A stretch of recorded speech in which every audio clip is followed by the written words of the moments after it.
The afternoon sun cast long shadows across downtown Chicago as Daniel Carter stepped out of the sleek headquarters of Carter Innovations. For the first time in years, the tech mogul dismissed his security detail, the weight of another grueling board meeting still pressing against his temples. He needed air that wasn't recycled through corporate vents, needed to walk streets where people didn't speak in profit margins. His polished Oxfords carried him past the usual high-end storefronts until the city softened into tree-lined sidewalks and family-owned bakeries, the kind his mother had loved. Then, he saw her. A child no older than 6 perched on a bus bench at the corner of Maple and 52nd, her sunflower yellow dress too bright against the peeling green paint. One strap of her sandal had snapped, dangling precariously from tiny dirt-smudged feet. At first, Daniel barely registered her. Just another face in the urban rhythm. But when her water bottle slipped from limp fingers, his instincts overrode a lifetime of calculated decisions. He lunged forward, just as her body swayed like a sapling in a storm. The moment her head tipped backward, Daniel's arms caught her, his tailored suit scraping against concrete. Up close, her fever burned through the fabric of his sleeve. "Hey, sweetheart," he murmured, brushing strands of sweat-dampened hair from her forehead. The scent of bubblegum shampoo mixed with something metallic blood. His pulse spiked when he spotted the jagged scrape on her elbow, crusted over, but angry red. Then her eyes flickered open. Ocean blue. Not just any blue, the exact shade of his late sister's eyes. The sister whose heart now beat inside his own chest after the transplant that saved his life. A coincidence? Maybe. But when the girl's chapped lips parted, her whisper shattered him. "You smell like the hospital." Daniel froze. No child should recognize that sterile scent unless... A crumpled photo fluttered from her dress pocket. His breath hitched. There, smiling beside this child in a sunflower field, stood the nurse who'd held his hand before his surgery. The nurse who'd vanished after donating her daughter's organs. The pieces collided with brutal clarity. This was her. The little girl left behind. Somewhere behind them, a bus screeched to a halt. A woman's panicked voice cut through the noise. "Lily, oh God, Lily." But Daniel couldn't move. Not when the child's small hand suddenly curled around his wrist, her thumb pressing directly over his pulse point right above the scar she'd somehow known was there. The cab ride to Mercy General Hospital was a blur of honking horns and stoplights. But Daniel barely registered them. His entire world had narrowed to the weight of the child Lily in his arms, her shallow breaths puffing against his neck like fragile whispers. The cabbie, a grizzled man with a faded Marine's tattoo, kept glancing in the rearview mirror. "She gonna make it, mister?" he asked, knuckles white on the wheel as he swerved around a delivery truck. Daniel didn't answer. His thumb traced the edge of the photo he'd found, the one of Lily and the nurse, their faces alight with a joy that felt like a punch to his ribs. He tucked it into his breast pocket, right over the scar. The same scar Lily's tiny fingers had sought out, as if she knew. The hospital doors hissed open, swallowing them into a vortex of fluorescent lights and the too clean smell of disinfectant. A triage nurse intercepted them immediately, her eyes flickering from Daniel's blood-stained sleeve to Lily's ashen face. "Dehydration, possible heat stroke," Daniel barked before she could speak, his CEO voice cutting through the chaos. "And check for head trauma." She collapsed onto concrete. They brought a wheelchair. Daniel refused. The pediatric ward was a surreal contrast, cheerful cartoon whales on the walls, the distant wail of a newborn, and the relentless beep of monitors. A young resident peeled back Lily's eyelids, her penlight dancing across pupils that didn't constrict properly. "We need to cool her down now," she said, snapping orders at a tech. Ice packs appeared wrapped in thin towels pressed to Lily's neck and wrists. That's when the screaming started. A woman in rumpled scrubs barreled down the hallway, her auburn hair half escaped from a ponytail. "Lily! Oh God!"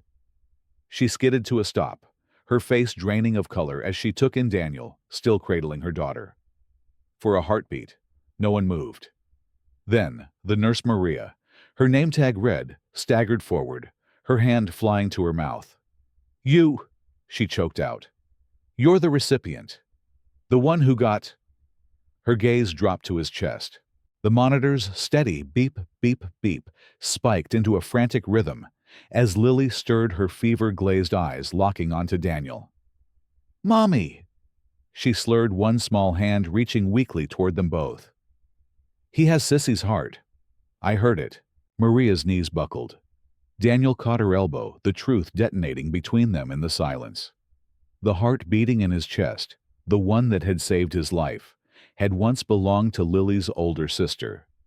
The sister whose photo was still tucked against his ribs, smiling beside a little girl who'd somehow recognized the echo of her lost sibling's pulse. Across the room, the resident cursed under her breath. "We need an EKG stat. This kid's in VTACH." But Daniel barely heard. Because Lily's fingers had found his again, and this time they were ice cold. Daniel watched as the medical team worked with quiet urgency, their movements precise, yet hurried. The IV bag dripped steadily, the clear liquid snaking its way into Lily's tiny arm. Dr. Reeves's words echoed in his mind, underweight, prolonged dehydration bruises that weren't from a fall. Each detail carved deeper into his chest, sharper than any surgical scar. The social worker, a woman with a no-nonsense ponytail and a clipboard clutched like a shield, stepped closer. "Mr. Carter, we'll need to file a missing persons report." She said, her voice low but firm. "If no one claims her in 48 hours, she'll enter the foster system." Maria, still trembling beside him, let out a choked sound. "No! No! She's mine." Her hands clenched into fists, her nails digging into her palms. "I lost one daughter, I won't lose another." Daniel's phone buzzed a text from his lawyer. "Emergency custody petition possible. Need details." He thumbed a quick reply, his mind racing. But before he could speak, a weak tug at his sleeve stopped him cold. Lily's eyes were open, glassy with fever, but startlingly aware. "Don't let them take me," she whispered, her voice barely audible over the hum of machines. Her fingers tightened around his, her grip fragile but desperate. "You promised." He hadn't. Not in words. But the moment her small hand had first curled around his wrist at the bus stop, something unspoken had passed between them, a vow deeper than any contract. Across the room, the monitor let out a shrill alarm. Lily's heart rate spiked, the jagged green line peeking into dangerous territory. "She's crashing!" a nurse yelled, shoving past Daniel as the room erupted into controlled chaos. Maria lunged forward, but a resident held her back. "You're in no state to help," the woman said gently but firmly. Daniel didn't move. He couldn't. Because beneath the chaos, beneath the screaming monitors and shouted orders, he felt at his heart. Lily's sister's heart pounding in his chest, as if trying to break free. As if it already knew what he was about to do. He turned to the social worker, his voice cutting through the noise like steel. "Get the paperwork started. I'm taking her home." Maria's head snapped up, tears streaking her face. "You can't just—" "I can," Daniel said, pulling out his phone again. This time he dialed a number he hadn't used in years, the governor's private line. "And I will." The room fell silent, save for the steady beep, beep, beep of Lily's stabilizing heartbeat. Even the doctors paused, their gloves hovering midair as Daniel Carter, the man who'd built an empire on cold logic, made the most irrational human decision of his life. The hospital room felt suspended in time, the pale morning light painting silent stripes across Lily's still form. Daniel hadn't moved, not when the night nurse brought bitter coffee, not when his phone buzzed endlessly with calls from his panicked board members. His thumb still traced absent circles over Lily's small hand, as if his touch could will strength into her fragile body. Margaret Leland from CPS flipped a page in her folder, the sound like a gunshot, in the quiet room. "Amelia Evans died 3 months ago," she said bluntly. "Overdose. Lily was found alone in their motel room after, well." She didn't finish. She didn't need to. The way her gaze flicked to Lily's bruised wrists said everything. Daniel's stomach turned to stone. He'd seen corporate takeovers less brutal than this child's short life. Then movement. a weak twitch of fingers beneath his. Lily's lashes fluttered, her dry lips parting as she mumbled something unintelligible. Daniel leaned in his pulse, roaring in his ears. "Lily!" Her eyelids lifted halfway, those impossible blue eyes swimming with confusion and fever. For a terrifying second, she stared right through him. Then her gaze sharpened. "You stayed," she whispered, her voice cracked from disuse. A tiny hand reached up, trembling, to touch the stubble shadowing his jaw. "You're scratchy." The absurdity of the observation hit him like a punch to the gut. A laugh burst out of him, raw, unexpected, and just like that, the ice around his ribs shattered. Margaret cleared her throat. "Mr. Carter, given the circumstances, I want to adopt her." The words left his mouth before he could stop them, before he could weigh tax implications or shareholder reactions. The social worker's pen froze midair. Even the heart monitor seemed to stutter. "That's not how this works," she said carefully. "There's a process. Foster families, background checks." Daniel reached into his jacket and slid a business card across the table. "Call Judge Wilkins. Tell him Daniel Carter is invoking the Adams precedent." Margaret paled. The Adams precedent, a little-known legal loophole allowing emergency placements when a child's safety was at stake. Only someone with Daniel's resources and ruthlessness would dare use it. Lily's fingers curled around his tie, her grip surprisingly strong. "Danny," she murmured, testing the name. Something in his chest twisted. No one had called him Danny since he was 8 years old, since the foster home where they'd beaten the softness out of him. He covered her hand with his own. "Yes, Sunflower, I'm here." Across the room, Margaret sighed and picked up her phone. The battle wasn't over, not by a long shot. But as Lily's eyelids drooped shut again, her breath evening out against his sleeve, Daniel knew one thing with absolute certainty. He'd burn down the system itself before he let her fall through the cracks. Daniel's knuckles went white against the armrest. The name Amelia Evans hung in the air like a ghost, twisting through him with razor-sharp precision. That letter, the one he'd kept folded in his safe for 18 months, suddenly burned in his memory. She loved the ocean. "Please live for both of you." Margaret's voice faded into static as the pieces locked into place. The shelter, the overdose, the dates. Amelia hadn't died in a car crash like they'd told him. She'd been left to rot in some motel room while her daughter, was handed off to strangers. And the heart now beating in his chest.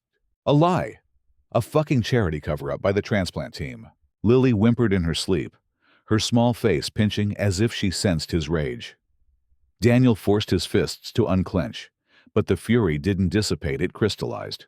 "Ms. Leland," he interrupted, his voice dangerously calm. "Who handled Amelia's donor paperwork?" The social worker blinked. That's not in our records." "But the hospital would—" "Wrong answer." Daniel stood abruptly, his shadow swallowing the tiny hospital bed. "You're going to pull every file, every sticky note on Amelia Evans. And when you do—" He leaned in close enough to see the pulse jump in Margaret's throat. "You'll find Diane Carter wasn't just some random foster mom. She was the coordinator who stole this child's chance to say goodbye to her mother." A gasp came from the doorway. Maria stood frozen, a paper cup of coffee slipping from her fingers. "Oh my God," she whispered. "The consent forms. They rushed them through after the OD because a billionaire needed a heart." Daniel finished flatly. The heart monitor's steady beep filled the silence. Lily's fingers twitched, her eyelids fluttering as if fighting to wake. Daniel reached down, brushing a thumb over her cheek, Amelia's eyes, and made a silent vow. This time he wouldn't just live for both of them. He'd burn down every lie that had kept them apart. Across the room, Margaret swallowed hard and picked up her phone. This wasn't a custody case anymore. It was a reckoning. The hospital room had grown darker, the only light now coming from the dim glow of Lily's heart monitor. Daniel stared at the rhythmic green line Amelia's heartbeat. Amelia's gift, as the truth settled into his bones like shrapnel. Margaret's procedural words echoed in his mind: foster care relatives discharge. Each term felt like a death sentence. Lily would vanish into the system just like he had at her age, and the world would never know how deeply she'd already been failed. His phone buzzed a text from his lawyer. Got the donor records. You were right. Cover-up runs deep. Daniel's thumb hovered over the screen. One call. That's all it would take to unleash hell on everyone involved. But then, a small sound cut through the silence. Lily stirring her brow, furrowing, as if caught in a bad dream. "Hey!" he murmured, catching her flailing hand. "I'm here." Her eyes flew open, glassy with fever but startlingly aware. "Mommy used to say that," she whispered, her voice rough. Daniel's breath caught. "Say what?" "When I had bad dreams." Lily's fingers tightened around his, sticky with sweat but impossibly strong. She'd hold my hand just like this. The monitor's steady beep filled the silence. Somewhere beyond the window, a siren wailed another life, hanging in the balance. Daniel leaned closer, his free hand brushing the hair from her damp forehead. "What else did she tell you?" Lily's lips trembled. "That, even when she couldn't stay, her love would." Her gaze dropped to his chest, right over the scar. "In here." A fist closed around Daniel's heart. Not metaphorically, physically. A sharp electric pain radiated through his ribs as Amelia's heart remembered. Across the room, the door creaked open. Margaret stood frozen in the threshold, her face ashen. Behind her, a uniformed officer shifted uneasily. "Mr. Carter." Margaret began, her voice unsteady. "We've located Diane Carter. She's in custody. But there's something you need to—" Lily's small gasp cut her off. The child's entire body had gone rigid, her wide eyes locked on the officer's belt, where a faded dolphin keychain dangled next to his handcuffs. "That's Mommy's," Lily breathed. The room tilted. Daniel was on his feet before he realized he'd moved. "Where did you get that?" The officer flinched. "Evidence bag. It was found on the woman who—" "Who what?" Daniel's roar shook the IV stand. Margaret stepped forward, her hands shaking as she opened a file. "Amelia Evans didn't overdose Mr. Carter. Diane smothered her with a pillow the night of your transplant. The keychain was still clutched in Amelia's hand when they found her." Lily's wail split the air, a sound so raw it didn't seem human. Daniel caught her as she lunged for the keychain, her small fists pounding against his chest, where her mother's heart beat on. And in that moment, Daniel Carter made his last calculated decision as a billionaire. He became something far more dangerous, a father with nothing left to lose. The hospital air grew still as Lily's small fingers pressed against Daniel's chest, right over the scar. Her touch was feather-light, but it sent a current through him as if Amelia's heart recognized its own. "You glow," Lily repeated, her voice clearer now. "Like she did." Daniel's breath caught.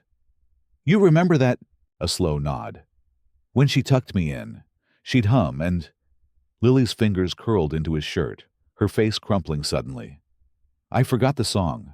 The raw grief in her whisper shattered him. Daniel gathered her into his arms, ignoring the IV lines, the monitors, the way his designer suit wrinkled beyond repair. Her tears soaked through his shirt, hot against the scar tissue. Then, without thinking, he began to hum. A tuneless, broken sound at first. But as Lily stilled in his arms, the melody sharpened into something hauntingly familiar. A lullaby he'd never heard yet somehow knew. Lily's head snapped up. "That's it!" Her wonder cut deeper than any accusation ever could. "How did you—" Daniel couldn't answer. The music wasn't coming from him. It was moving through him, like Amelia's heart had taken the wheel. Across the room, Margaret dropped her clipboard with a clatter. The officer crossed himself. Even the heart monitor seemed to stutter.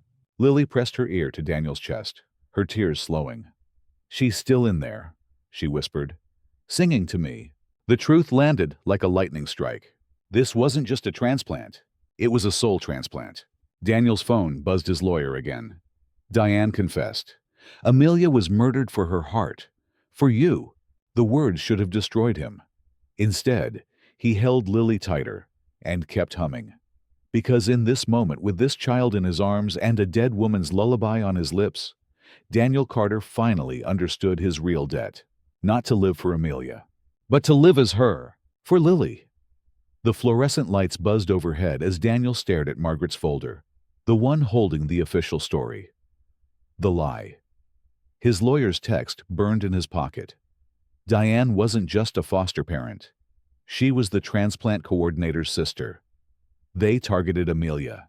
Dr. Reeves cleared his throat. Medically, Lily's stable, but the malnutrition and trauma... He trailed off, glancing at the sleeping girl. She'll need long-term care. Margaret nodded, flipping a page. We've located an aunt in Ohio. Willing to take her in. Daniel's head snapped up. Like hell. The room went still. Even the heart monitor seemed to pause. Margaret blinked. Mr. Carter, with all due respect... Respect. Daniel's laugh was razor-sharp. He yanked his phone free, pulling up the crime scene photos his lawyer had sent. A motel room, a pillow stained with mascara, and on the nightstand, a framed photo of Diane Carter standing beside Daniel's own cardiologist at some medical gala. Amelia didn't die in that car crash, he said, voice low and lethal. She was murdered for her heart, and everyone in this goddamn hospital covered it up. Margaret's hand flew to her mouth. Dr. Reeves paled. A small sound came from the bed. Lily was awake, her blue eyes, Amelia's eyes, locked on Daniel. The bad lady took Mommy, she whispered. Daniel was at her side in an instant, cradling her shaking hands. Yes, Sunflower, but I won't let anyone take you. Margaret stood abruptly, her chair screeching. I'll need to call my supervisor. Call the FBI, Daniel corrected. He thumbed a number on his phone, the direct line to a Justice Department contact he'd golfed with last summer. Because by the time I'm done... He looked down at Lily, at the child who'd survived hell with nothing but a dolphin keychain and her mother's eyes. This hospital won't just lose its transplant license. His free hand found Lily's, their fingers intertwining over the scar where Amelia's heart beat for them both.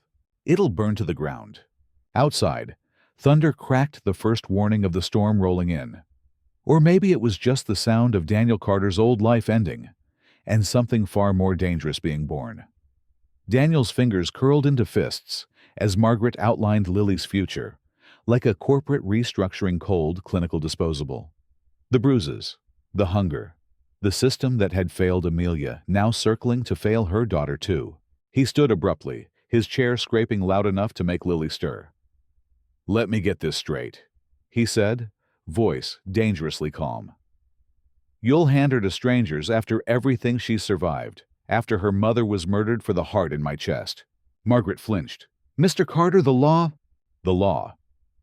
Daniel pulled out his phone, pulling up the email his lawyer had just sent, the one with guardianship petition, in bold across the top.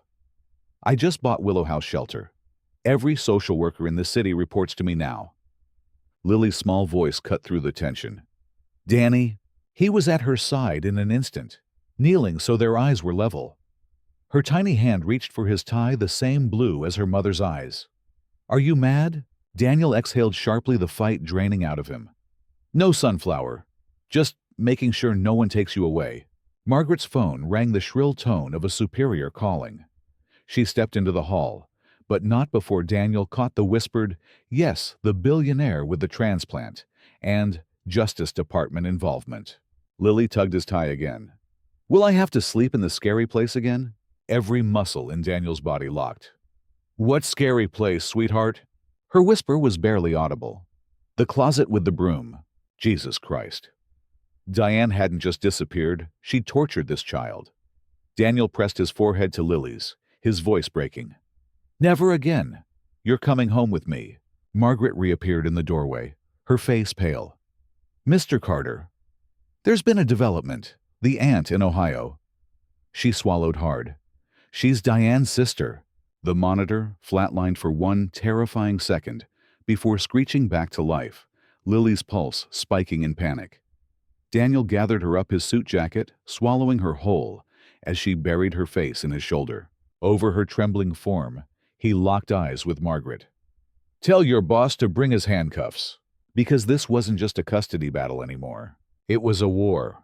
And Daniel, he'd already won. The boardroom's floor-to-ceiling windows offered a panoramic view of Chicago, but Daniel only saw Lily's face the way she'd clung to him when the social worker mentioned Ohio. The memory turned his voice to steel. "Let me clarify something," he said, tossing the gossip rag onto the conference table. "That unidentified child is Lily Evans. Her mother's heart beats in my chest. And if one more soulless suit implies she's a PR stunt—" His knuckles whitened around his chair. "I'll personally tank every share you own." Mason Clark's smirk vanished. Robert Ellison adjusted his tie, suddenly fascinated by his notes. Daniel stood his shadow stretching across the table like a threat. Effective immediately, Carter Innovations is founding a national organ donor advocacy program. We'll audit every transplant center in this country, starting with the one that murdered Lily's mother. Gasps rippled through the room. A junior exec dropped his coffee. Ellison cleared his throat. "Daniel, surely, you don't mean—" "I mean exactly that." Daniel tapped his phone, and the screens around the boardroom lit up with crime scene photos. Amelia's motel room, Diane's arrest report, the damning gala photo with his cardiologist. "While you were worrying about stock prices, a woman was killed so I could get her heart. And her daughter," his voice cracked. "She was locked in a fucking broom closet." Silence. "Then, what do you need from us?" Ellison asked quietly. Daniel smiled. It wasn't pleasant. "Two things. First, freeze all contracts with Mercy General Hospital." He tapped his phone again, pulling up blueprints. "Second, build me this." The screens flickered to reveal architectural plans, a sprawling lakeside home with a pediatric wing, a therapy suite, and above the front door, a carved sunflower. Lily's favorite flower. As the board stared, Daniel pocketed his phone. "I'm adopting her." Any objections? There were none. By the time he reached the elevator, his assistant was already circulating the press release. Carter Innovations CEO pledges $500 to overhaul foster care system. The elevator doors slid shut. Daniel exhaled, pressing a hand to his chest, to Amelia's heart. Somewhere in the city, Lily was coloring in a hospital playroom, unaware that her whole life had just changed, just like his. The atrium's glass walls let in a flood of afternoon sun as Daniel stepped up to the podium. No notes, no teleprompter, just the raw truth burning in his chest. Reporters leaned forward, cameras flashing, but he only saw Lily's face in his mind, the way she'd colored him a picture that morning with shaky hands, the word Danny scrawled above a lopsided sunflower. "You want a story?" His voice carried across the silent room. "Here it is. Amelia Evans died so I could live. Her daughter survived hell so I could remember what living means." A CNN correspondent opened her mouth to interrupt. Daniel cut her off with a look. "6 days ago, I was just another billionaire obsessing over market share. Then I found a 5-year-old at a bus stop, dehydrated, bruised, terrified, with nothing but a keychain to remember her mother by." He pulled the dolphin charm from his pocket, holding it up until every lens zoomed in. "This was clutched in Amelia's hand when Diane Carter smothered her for my goddamn transplant." Gasps erupted. A producer dropped his coffee. Daniel didn't blink. Now, the same system that failed Amelia wants to ship Lily off to her killer sister. Well, not on my watch. He tapped his phone, and the screens behind him lit up with blueprints. The sunflower-adorned home, the foster care initiative, the lawsuit against Mercy General. "Effective today, I'm adopting Lily Evans. And to every CEO in this country." He leaned into the mic, his voice dropping to a growl. "If your corporate responsibility doesn't include protecting children, you don't deserve the title." The room exploded. Reporters shouted questions. Cameras flashed like lightning. But Daniel was already walking away, past his stunned board members, past the PR director, hyperventilating into her tablet, straight to where his driver waited with the car running. "To the hospital, sir," the driver asked. Daniel smiled for the first time in days. Home, because that's what the lakeside house would be now. For Lily, for Amelia's memory, for the family they'd become through tragedy and second chances. As the car pulled away, his phone buzzed a text from the hospital playroom. A photo of Lily grinning, her tiny hands covered in paint, a sunflower mural taking shape on the wall behind her. The caption read, "She says it's for Mommy's heart." Daniel pressed a hand to his chest. feeling the steady beat beneath his palm. Amelia's heart, Lily's future, their impossible, undeniable bond. Some promises weren't meant to fade. Some loves never died. The penthouse windows stretched from floor to ceiling, offering a dizzying view of Chicago's skyline. But Lily's eyes weren't on the glittering city below. She was staring at the wall beside the elevator, where Daniel had hung her sunflower painting in a custom frame, its vibrant yellows clashing gloriously with the minimalist decor. "Mommy's heart likes it here," she announced, pressing her small palm to Daniel's chest. The caseworker from CPS, a no-nonsense woman named Gina, arched an eyebrow. "That's medically impossible, sweetheart." Daniel crouched to Lily's level. "Actually, Gina, she's right." He tapped his sternum, where Amelia's heart beat steadily beneath his shirt. "It's been calmer since we left the hospital. Almost like it knows."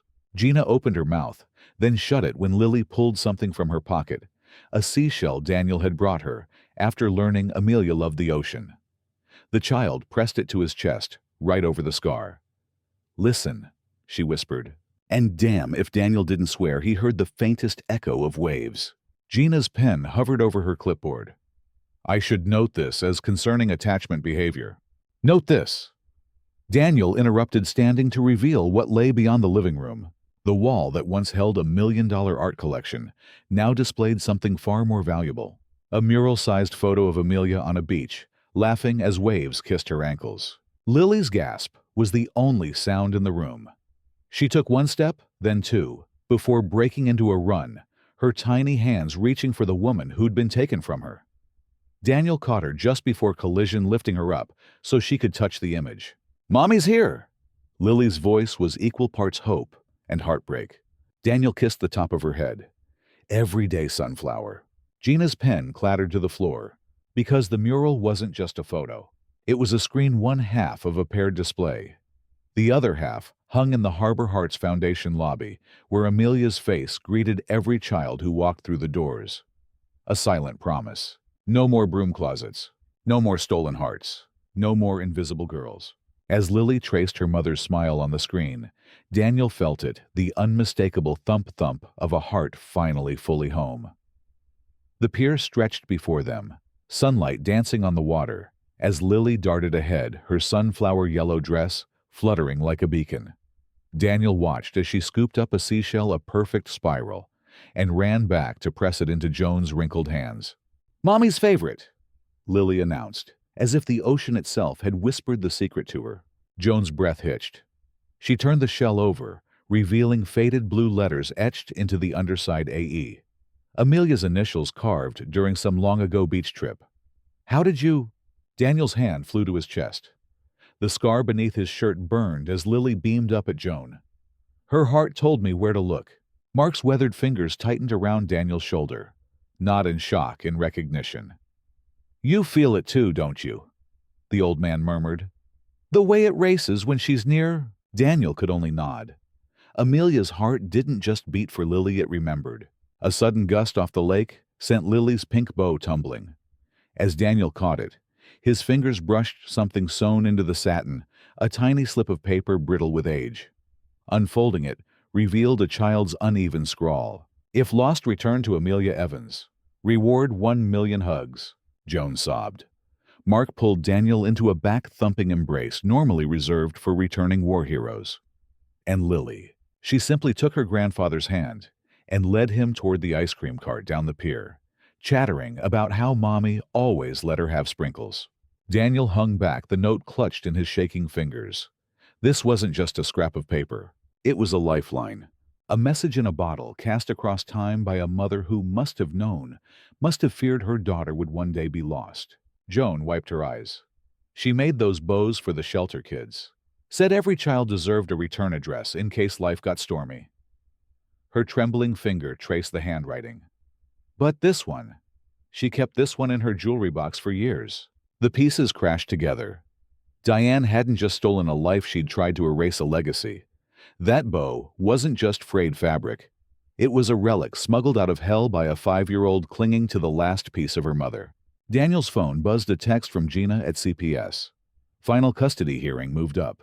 Diane's sister filed an injunction. He stared at the message, then at Lily's laughter, as Mark lifted her onto his shoulders.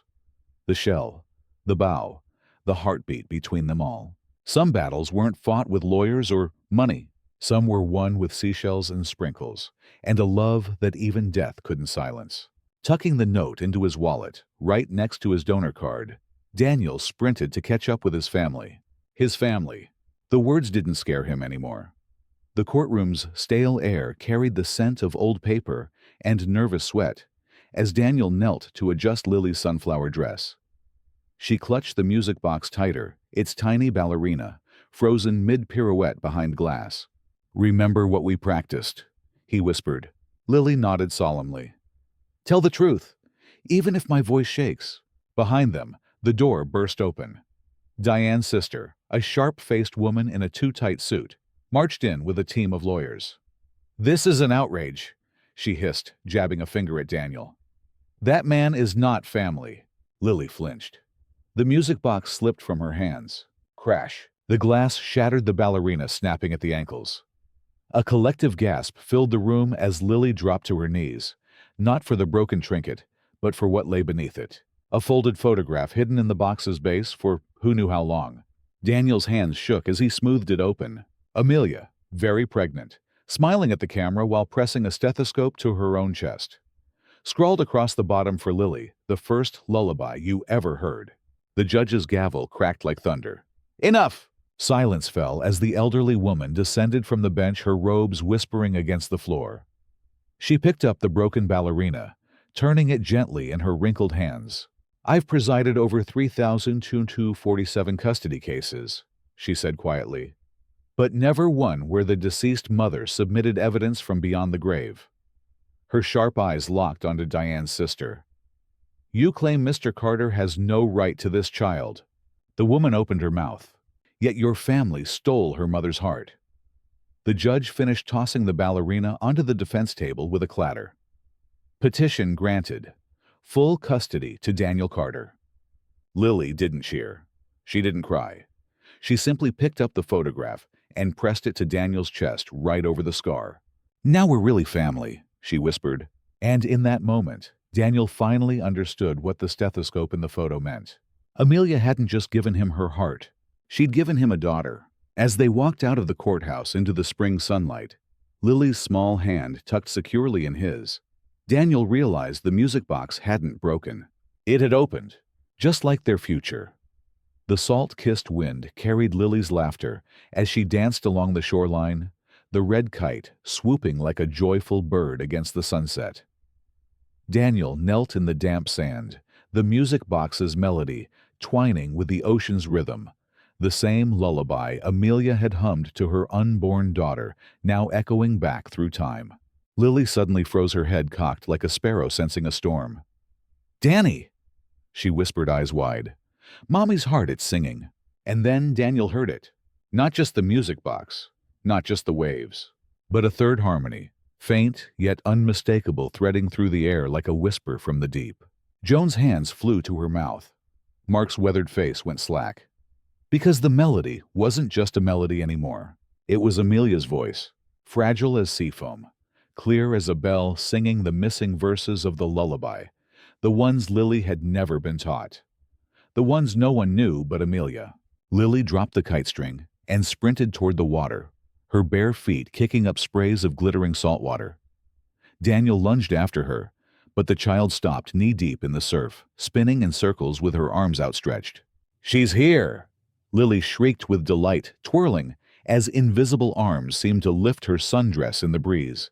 "In the waves, in the wind, in your heart." The music box's gears ground to a halt. The phantom voice faded. But the truth remained vibrating in Daniel's bones. This wasn't a haunting. It was a homecoming. As the last light bled from the sky, Lily waded back to shore and pressed her ear to Daniel's chest. "She says thank you," the child murmured, "for keeping your promise." And in that moment, Daniel finally understood the full weight of Amelia's gift. She hadn't just given him a second chance at life. She'd given him a family, a legacy, a love strong enough to transcend death itself. The kite, forgotten, soared higher on the thermal winds, a scarlet streak against the twilight, dancing to a tune only hearts could hear. The sunset blazed across the water as Daniel lifted Lily onto his shoulders, her small hands tangled in his wind-blown hair. The music box lay silent in the sand beside them. Its purpose fulfilled the last note of Amelia's lullaby, now carried on the tide, whispering secrets only hearts could translate. Lily pressed her palms to Daniel's cheeks, her touch still sticky from beachside cotton candy. "Know what Mommy's heart just told me?" Daniel smiled up at her, the salt air stinging his eyes. "What, sunflower? We're not an ending." She grinned her missing front tooth, making the word whistle. "We're the once upon a time." And in that moment, Daniel finally understood. This wasn't a story about a billionaire who saved an orphan. It was about an orphan who saved a billionaire. A mother who loved her daughter enough to orchestrate a miracle from beyond the grave. A heart that refused to stop beating even when its body was gone. As the waves swallowed the last of the sun, Lily's laughter rang out over the water. Bright and unbreakable, a sound so full of joy, it could only mean one thing. Amelia wasn't just in Daniel's heart. She was conducting it, and the song had only just begun.